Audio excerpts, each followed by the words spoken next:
Good day, everyone. My name is Leonie Lubukil, and this is my speech. Break the chain of poverty. It starts with us.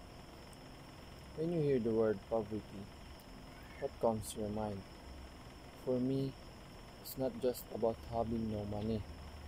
Poverty means going to bed hungry, walking to school without slippers, or even missing classes because you need to help your parents earn for a living. Many people believe that ending poverty is impossible, but I don't think so. We can break the chain of poverty by doing simple action.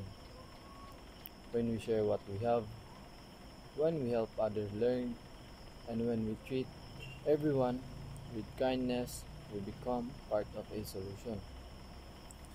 We don't need to be rich to make a difference.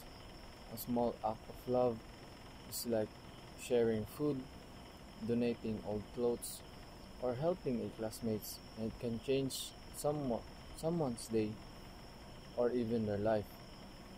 If each one of us chooses to care and to act, we can break the chain that holds so many people back.